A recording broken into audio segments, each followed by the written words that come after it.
Friend अस्सलाम वालेकुम, good morning दोस्तों। मैं आज आपके खिदमत में हाजिर हूँ। ऑल इंडिया बार एग्जामिनेशन पार्ट 2 का जो है 2018 में पूछे गए थे। इससे मैं आपके लिए बहुत ही मुफीद वो है जो बच्चे पेपर्स देने के लिए अपियर्स होने वाले हैं या जो अदर स्टेट या कुछ भी जो एग्जामिनेशन की तैयारी कर रहे हैं, वो भी ज़रूर इस वीडियो को विजिट करें, ताकि ऑल इंडिया बार एग्जामिनेशन क्वेश्चन अपने आप में बहुत बड़ी क्वेश्चन बनाता है और एक रणनीति के थ्रू बनाता है कि ताकि बच्चे कि क्या गहन उस विषय में, उस टॉपिक में क्या उसकी पकड़ या न पकड़ है, उसकी गहन पकड़ या न पकड़। यानी कहने का मतलब ये है कि आपको उस विषय में आपको गहनता की परीक्षण करता है। इसलिए मैं आप लोगों से सलाह देना चाहता हूं कि जो जुडिशरी के बच्चे एग्ज़ाम देने वाले हैं या एपीओ के एग्ज़ाम देने वाले हैं, इस वीडियो को ज़रूर देखें। एवरीवन दोस्तों, मैं आगे टॉपिक में बढ़ता हूँ। ये क्वेश्चन नंबर है 51 है। क्वेश्चन नंबर 51 कहता है विच of the following statement is क्या है, ट्रू है, यह है कैरेक्टरिस्टिक ऑफ इंटरनेशनल लॉ, यानी अंतर्राष्ट्रीय कानून की विशेषताओं के बारे में निम्नलिखित में से कौन सा कथन सत्य है। कौन सा कथन सत्य है, तो इसको देखेंगे तो इसका जो कथन है डी सही है। कथन डी सही है। क्या कथन डी क्या कहता है, हम देखते हैं। कथन डी कहता है it has formal law enforcing against agencies, यानी जो है ये क्या है, एक औपचारिक कानून लागू करने वाली एजेंसी है। फॉर्मल लॉ इन्फोर्सिंग एजेंसीज है, ठीक है। अब ये है, आप ये देखे होंगे कि इंटरनेशनल लॉ का जो है सबसे ज़्यादा क्रिटिसाइज करने वाले जो है कौन है, वो कमेंट बॉक्स के अंदर आप लिखिएगा, ठीक है। अब ये बात करते हैं कि डिफर्ड मेहर is payable at the time of divorce or at the time of death of the spouse, यानी क्वेश्चन नंबर 52 का कहता है कि विलंबित मेहर तत्कालिक जो विलंबित मेहर तलाक के वक्त या फिर पति के मृत्यु के समय दे है, तो ये इस कथन जो है आपका जो है ये कथन सुन्नी कानून के तहत सच है, यानी the statement is true of Sunni under law. और उसके बाद में कहता है कि ये कथन सत्य नहीं है, तो आपको सुन्नी लॉ पर आप ध्यान दें। तो सुन्नी लॉ ये कहता है कि सुन्नी लॉ का ये जो स्टेटमेंट आप ध्यान देना, दिस स्टेटमेंट, ये कथन is true under Sunni law, यानी विलंबित मेहर तत्काल वक्त या फिर मृत्यु के बाद जो है जो डिले का मेहर होता है वो तलाक के वक्त या फिर पति की मृत्यु के बाद समय दे होता है, ये सुन्नी अंडर लॉ में है, ठीक है। अब क्वेश्चन नंबर हम 53 की बात करेंगे। क्वेश्चन नंबर 53 क्या कहता है। क्वेश्चन नंबर 53 है dying declaration must be made. तो dying declaration must be made कहाँ बताया गया है, तो डाइंग डिक्लेरेशन मस्ट बी मृत्यु के पहले बीमार व्यक्ति द्वारा, यानी जो है क्या कहता है, इसका क्या कहने का मतलब ये है कि द डिसीड बिफोर डेथ, यानी मृत्यु से पहले बीमार व्यक्ति द्वारा की गई हो, ठीक है। अब बात करते हैं question number 54, judgment should be delivered to the parties or to their pleaders in the open court, यानी फैसला पक्षों या उनके वकीलों को खुली अदालत सुनाया जाना चाहिए। कब सुनाया जाना चाहिए, तो उत्तर है सभी, यानी क्या है, by delivering the whole of judgment, यानी पूरा फैसला सुनाकर, by reading out of the whole of the judgment, पूरा फैसला पढ़कर, by reading out of operative part of the judgment, फैसला का क्रियात्मक भाग पढ़कर, ऑल द अबव, यानी उपरोक्त में से सभी। तो उपरोक्त में से सभी जो है ये जो है फैसले में लागू होती है, सभी एलिमेंट जो है मौजूद होते हैं, ठीक है। अब बात करते हैं क्वेश्चन नंबर 55। क्वेश्चन नंबर 55 पे क्या कहता है। क्वेश्चन नंबर 55 का है विच of the following deals with the evidence for prosecution, यानी अभियोजन पक्ष के लिए साक्ष्य सीआरपीसी की धारा के अंतर्गत आता है। तो अभियोजन जो है पक्ष के लिए साक्ष्य जो है सीआरपीसी की धारा सेक्शन 242 के अंतर्गत आता है। किस सेक्शन के अंतर्गत आता है, सेक्शन 242 के अंतर्गत आता है। अब क्वेश्चन देखते हैं 56 में कहता है abetting the commission of suicide is given under, आत्महत्या उसकाने के लिए ये आईपीसी की धारा में बताया गया है। तो आईपीसी की धारा तो 309 में बताया गया है, तो यहाँ सेक्शन 9 भी नहीं बताया गया है, 8 में बताया, नॉन द अबव है, तो यहाँ नॉन द अबव है, ओके। अब बात करते हैं क्वेश्चन नंबर जो है 57। क्वेश्चन नंबर 57 की बात करते हैं। क्वेश्चन नंबर 57 कहता है recovery of specific immovable property. किसकी बात करता है? इमूवेबल प्रॉपर्टी की बात करता है। और कौन सा है इसमें? डिफाइन यानी विशिष्ट अचल संपत्ति की पुनः प्राप्ति की परिभाषा कहाँ दिया गया है? तो सेक्शन 5 स्पेसिफिक रिलीफ एक्ट में दिया गया, यानी विशिष्ट राहत अधिनियम की धारा 5 में दिया गया है, द्वादशी की धारा 5 में दिया गया है। ठीक है, अब बात करते हैं सेक्शन 29। सेक्शन 29 कहता है कि of the wealth tax deals with, यानी संपत्ति कर अधिनियम की धारा 29 के द्वारा क्या होगा? तो 29 के द्वारा ये होगा अपील इन सुप्रीम कोर्ट, यानी सुप्रीम कोर्ट में अपील की जानी है। यानी धारा जो वेल्थ टैक्स एक्ट है धारा 29 सुप्रीम कोर्ट में अपील की जानी है। ठीक है, अब उसके बाद में कहता है question number 59, the collector shall under the land acquisition act under 1894 the give immediate of any correction made in the awarded to all the person include, यानी जिलाधिकारी भूमि अधिग्रहण अधिनियम 1984 के तहत इस अधिनियम के सभी सुधारों में शामिल व्यक्तियों तत्काल प्रदान क्या करेगा? तो तत्काल क्या प्रदान करेगा? नोटिस प्रदान करेगा। क्या प्रदान करेगा? नोटिस प्रदान करेगा। ठीक है, अब क्वेश्चन नंबर हम 60 की बात करते हैं। क्वेश्चन नंबर 60 में ये कहता है कि ये is at work with the हेक्टेक्ट the head flies off and kills a man who standing by if there was no want of a proper caution on the part of A, his act is excusable and not an offense, it is a contempt। यानी ये कहता है एक कुल्हाड़ी से काम कर रहा था। क्या है? कुल्हाड़ी से काम कर रहा था।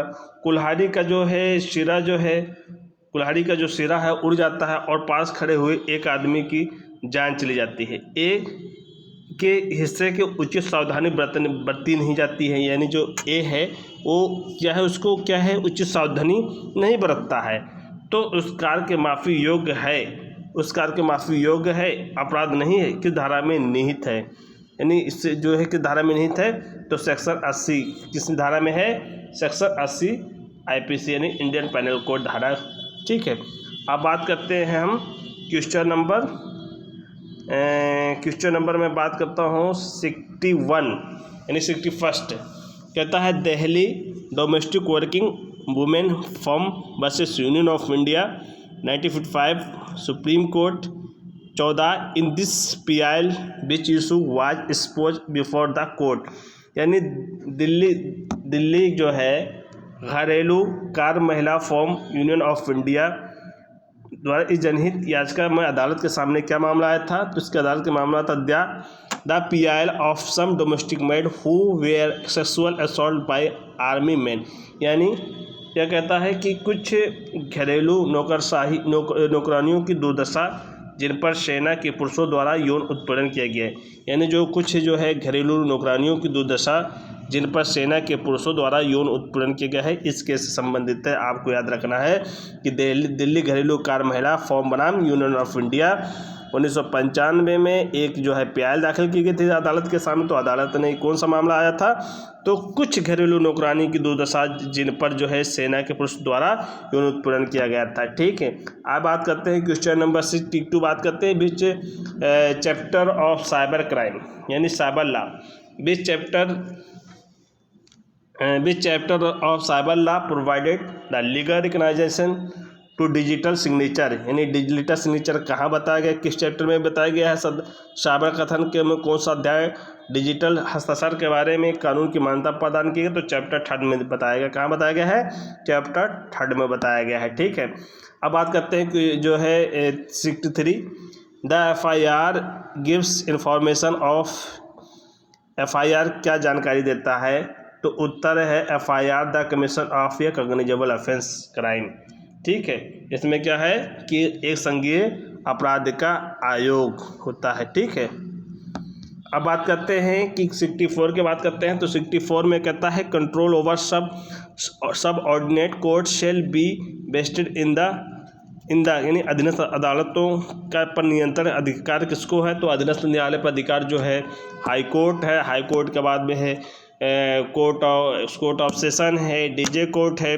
डीजे कोर्ट में आप जब जाएंगे तो उसके बाद में सेशन कोर्ट में जाएंगे तो वहाँ सीजीएम होगा, वहाँ क्या नाम है सीनियर डिवीज़न होगा, सीनियर सिविल डिवीज़न होगा। तो इस तरीके से जो है सब ऑर्डिनेट बटे हुए हैं, ठीक है।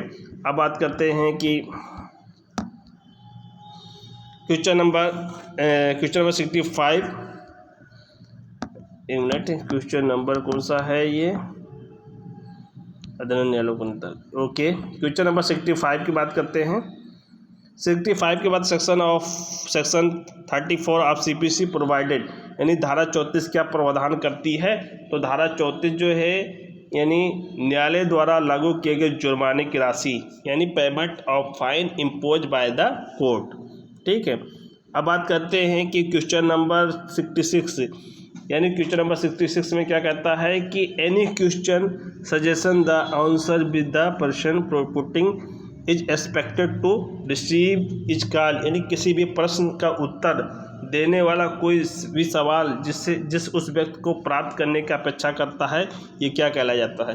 यानी किसी प्रश्न का उत्तर देने वाले कोई भी सवाल जिसे उस व्यक्ति को प्राप्त करने वाले अपेक्षा रखता है, उसे क्या कहलाया जाता है, तो उसे कहा जाता है रिटोरिक क्वेश्चन, यानी रिटोरिक क्वेश्चन यानी अलंकारिक प्रश्न कहा जाता है। क्या कहा जाता है, अलंकारिक प्रश्न कहा जाता है, लेकिन ये माना नहीं गया है, डिलीट कर दिया गया है, लीडिंग क्वेश्चन कहा जाता है, ठीक है। क्वेश्चन जो आना चाहिए लीडिंग क्वेश्चन आना चाहिए, तो ये गलत है। एविडेंस एक्ट की धारा 141 की बात करता है। According to class 1, 2 and 3 of section 155 of the code of civil procedure, ये सिटी यानी नागरिक प्रक्रिया की संहिता की धारा 145 खंड 1, 2, 3 के अनुसार निश्चित है। क्या निश्चित है, तो निश्चित क्या है, ऑल द अबव, ये सभी, यानी वो केवल अपनी संपत्ति का पर बदलाव दे सकता है। He may only give change upon his property, he may undertake personal liability and charge his property as further charge, यानी वो व्यक्तिगत देता ले सकता है और आगे के चार्ज के रूप में अपनी संपत्ति को चार्ज भी कर सकता है। ऑल द अबव सभी सभी। Section 49 of factory act 1947 explain about, कारखाना अधिनियम 1947 की धारा 4(9) बताती क्या, 4(9) बताती कल्याणकारी अधिकारी के बारे में, यानी वेलफेयर ऑफ द ऑफिसर के बारे में बताती है, ठीक है। अब बात करते हैं क्वेश्चन नंबर 69 की क्या बात करता है, तो the word case use in section 115 of the code of civil procedure is wide important and, यानी खंड का इस्तेमाल किया गया मामला शब्द सिविल प्रक्रिया संहिता कोड का 115 व्यापक आता है। तो क्या व्यापक आता है, तो उत्तर है इसका बी। क्या व्यापक आता है, it includes civil proceeding other suit under and is not restricted to anything content in section to the entry of the proceeding in ये सिविल कोड, यानी कहने का मतलब ये है इसमें सिविल कार्यवाही या अनसूट शामिल है। क्या है, सिविल कार्यवाही या अनसूट शामिल है और सिविल कोड कार्रवाइयों की पूरी तरह खंड में निहित किसी भी चीज़ तक ही सीमित नहीं है, ओके। अब बात करते हैं question number 71। Question number 71, the word is, जो है क्वेश्चन क्या कहता है, the word is not possessed of sufficient means in order 33 rule 1 refer, यानी आदेश 33 नियम 1 में पर्याप्त साधन का अधिकार नहीं, तो क्या कहलाया जाएगा, तो इसका जो है उत्तर है निर्धन व्यक्ति कहलाया जाएगा। आदो 33 में जो है निर्धन व्यक्ति है जो उसके पास पर्याप्त साधन नहीं है, यानी संपत्ति जिसके लिए आज का करता है उसको वास्तविक नहीं होता। ये जो क्वेश्चन जो है पर्याप्त नहीं है, पर्याप्त संपत्ति के लिए एकमात्र राज्य साधन और जीविका को छोड़कर, यानी जब आप ऑर्डर 33 सीपीसी देखेंगे तो ऑर्डर 33 सीपीसी में ये कहा जाता है कि निर्धन व्यक्ति वाद ला सकता है। निर्धन कौन हो सकता है, तो 1 में बताया गया है कि उसके पास है जो है धारा 60 में जो आवश्यक वस्तु जो है सीपीसी में कुर्की में जो बताए गए हैं, जो है बिस्तर हो, चारपाई हो, खाने बनाने वाले चीज़ हो, या उसके बाद में जो है उसके जो है स्त्री जो है उसे स्त्री धन प्राप्त हो, उसे छोड़कर जो है अगर उसके पास कोई पर्याप्त धन नहीं है तो उसे निर्धन माना जाएगा, ठीक है। अब बात करते हैं कि क्वेश्चन नंबर जो है 72 कहते हैं कि सेक्शन 72 कहता है 28 of legal section 20B legal service authority act empower the central and state authority, इसको करता है एम्पावर, तो उत्तर है इनमें से कोई भी नहीं। यानी लोक अदालत एबोलिश लोक अदालत को समाप्त करना, वर्क लोक अदालत को कार्य कर सके, पावर ऑफ लोक अदालत और परमानेंट लोक अदालत या अस्थायी लोक अदालत की शक्ति प्रदान करना नॉन द अबव आता है। अब क्वेश्चन नंबर 73 है। क्वेश्चन नंबर 73 क्या कह रहा है? 73 कह रहा है कि क्लरिकल और arithmetic mistake in judgment, decree और ऑर्डर इत्यादि STC कैन बी करेक्टेड, निर्णय, नियम या आदेश आदि लिपिकीय या अंगणितीय गलतियों को सही किया जा सकता है। तो धारा 152 के तहत, किस सेक्शन के तहत?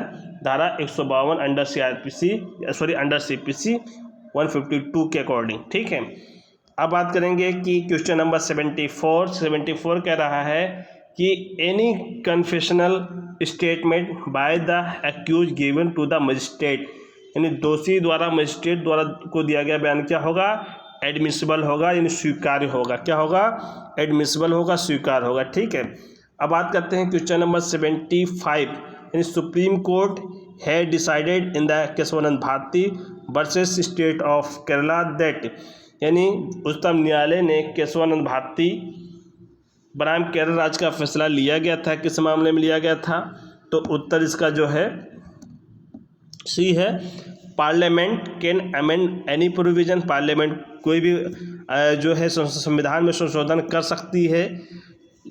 कहती है parliament can amend any provision of the constitution but not, ध्यान दीजिएगा, but not to alter the basic structure, यानी जो है मूल ढांचा में परिवर्तन नहीं करता, एंड बेसिक फीचर, यानी जो है इसकी बेसिक जो फीचर है उसमें भी परिवर्तित नहीं करती। यानी दो चीज़ें हैं, बेसिक स्ट्रक्चर और बेसिक फीचर्स। ठीक है, यानी संसद जो है संविधान किसी भी प्रावधान में जो है संशोधन कर सकती है, लेकिन संविधान की बुनियादी संरचना और मूलभूत विशेषता को बदल नहीं सकती है। दोनों चीज़ें जो है बुनियादी संरचना को और मूलभूत विशेषता को बदल नहीं सकती है। ठीक है, अब क्वेश्चन नंबर 76 देखते हैं कि under which of the following section of the code criminal procedure police can arrest an accuse without warrant, यानी अपराध प्रक्रिया संहिता निम्नलिखित में खंडों में से कौन सा खंड के अंतर्गत पुलिस वारंट के बिना गिरफ्तार कर सकती है? ये कहाँ बताया गया? धारा 41 में बताया गया। किस सेक्शन में बताया गया है? धारा 41 में बताया गया है। ठीक, सेक्शन 41 में। अब 77 देखते हैं। Financial relation between the state and centre are defined in the constitution, यानी राज्य और केंद्र के बीच क्या है? राज्य और केंद्र के बीच संबंधों को संविधान को परिभाषित करता है। तो किस सेक्शन में परिभाषित करता है? तो आर्टिकल 264 से 293 के अकॉर्डिंग जो है ये परिभाषा करता है। क्या? फाइनेंशियल के बारे में, क्या वित्तीय के बारे में 264 से लेकर 293 के बीच करता है। ठीक है, अब बात करते हैं 78, यानी Mahatma Gandhi was jail and prosecute by British regime in 92 at the Ahmedabad under section 124 of IPC, यानी महात्मा गांधी को अहमदाबाद की जेल में हुई है और ब्रिटिश शासन द्वारा भारतीय दंड संहिता की धारा 124A के तहत इसलिए मुकदमा चलाया गया था। किसके लिए चलाया गया था? तो precedent and defection to the government, यानी सरकार के लिए असंतोष और राजद्रोह, यानी जो है सरकार के लिए जो है असंतोष और राजद्रोह पर मुकदमा चलाया गया था गांधी जी को ऊपर। ठीक है, अब क्वेश्चन नंबर 79 कहता है कि police can seek bound for good behaviour under section 109 and 110 of CRPC, यानी पुलिस अधिकारी पुलिस CRPC धारा 109-110 के तहत जो है क्या करेगा? यानी के अधीन अच्छे व्यवहार के लिए प्रतिज्ञा पत्र की मांग किस से कर सकती है? तो प्रतिज्ञा पत्र की मांग जो है ये क्या करती है कि जो हैबिचुअल अपराधी होगा या सफ़ेद कॉलर अपराधी होगा, जेल कैदी होगा। नहीं, इसमें जो है क्वेश्चन है हैबिचुअल अपराधी होगा 107 में है, और 110 में जो है हैबिचुअल अपराधी 107 में 1 ईयर्स का जो है बॉन्ड यानी पूरा 3 साल का है। वो थोड़ा देख लीजिएगा, 107 देख लीजिएगा सेक्शन, और 110 देख लीजिएगा, इन्हों देख लीजिए। ये तीनों जो है क्वेश्चन कन्फ्यूज है, कहीं 7 साल लिखा, सॉरी कहीं 3 साल लिखा, कहीं 1-1 साल लिखा हुआ है, 3-1-1-3, ठीक है। अब बात करते हैं क्वेश्चन नंबर, यानी दिबांग स्कूल प्रिज्यूम डेट, दिबांगा स्कूल नहीं, दायभाग स्कूल प्रिज्यूम डेट ये family because it is a joint possess joint property. यानी दायभाग स्कूल का मानना है कि एक परिवार, क्योंकि वो संयुक्त है इसलिए उसकी संपत्ति भी संयुक्त है। ये कौन सा कथन सही है? तो उत्तर ये कथन this statement is A correct, ये कथन गलत है। ये कथन क्या है? गलत है, इनकरेक्ट है। ओके, अब क्वेश्चन नंबर हम 81 के बाद करते हैं। An appeal against order pass under section 27 of the consumer protection act 1986 by the national commission lies in, यानी राष्ट्रीय आयोग द्वारा उपभोक्ता संरक्षण अधिनियम 1986 की धारा 27 के तहत उत्तीर्ण आदेश के खिलाफ एक अपील कहाँ होगी? तो एक अपील होगी द सुप्रीम कोर्ट, यानी द सुप्रीम कोर्ट यानी उच्च न्यायालय में होगी। कहाँ होगी? उच्च न्यायालय में होगी। कहाँ होगी भैया? उच्च न्यायालय में। कहाँ होगी? सॉरी, उच्च न्यायालय में, ठीक है। अब क्वेश्चन नंबर 82 देखते हैं। क्वेश्चन नंबर 82 का, which is the body that award punishment to the advocate for misconduct, यानी कौन सी संस्था दुर्व्यवहार के लिए अधिवक्ताओं को दंड प्रदान करता है? तो कौन संस्था करता है? तो ये संस्था जो है करता है डिसिप्लिनरी कमेटी, अनुशासनात्मक समिति करता है। कौन करता है? अनुशासन जो है डिसिप्लिनरी कमेटी करता है, ठीक है।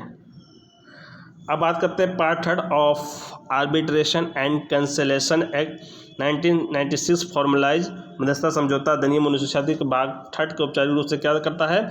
तो समझौते की प्रक्रिया बताता है, जो है यानी प्रोसेस ऑफ कैंसलेशन की प्रक्रिया बताता है, ठीक है। अब बात करते हैं 84 के बाद करते हैं separation of judiciary, separation of judiciary from educative guarantee in constitution under article, यानी संविधान में न्यायपालिका का कार्यकारिणी पृथक्करण किस अनुच्छेद के तहत दिया गया है? तो अनुच्छेद 50 के तहत दिया गया है, ठीक है।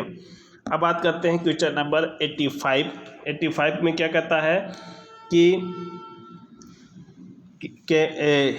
Camera trial is conduct in the cases CL arrange under section, यानी किस धारा के तहत आरोपित मामले में कैमरा परीक्षण का आयोजन किया जाता? तो 376 के तहत कैमरा का अप्लाई किया जाता है, ठीक है।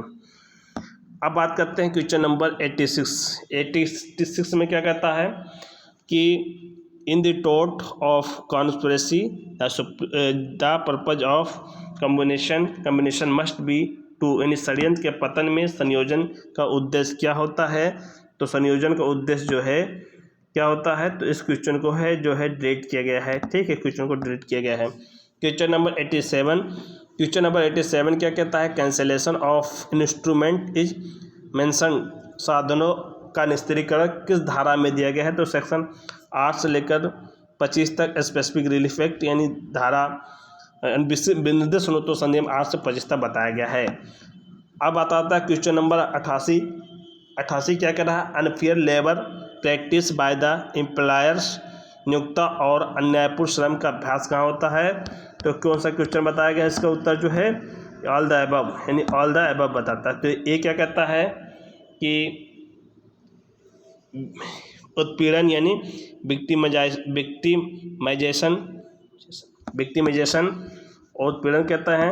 थोड़ा कहता है कि false application in criminal case, यानी क्या है? झूठे आपराधिक मामलों में उलझाना। और क्या है?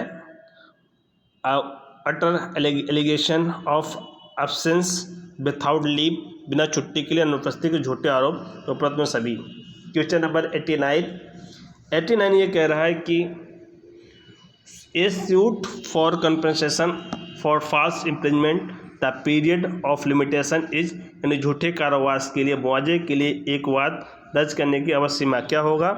तो झूठे यानी कहता है कि झूठे कारावास के लिए, मुआवजे के लिए एक वाद दर्ज करने की अवधि की सीमा क्या होगा। तो अवधि की सीमा क्या होगा, तो विथिन 1 ईयर्स, यानी जो है कितना होगा 1 years when the imprisonment ends, यानी कारावास समाप्त के 1 वर्ष की तारीख।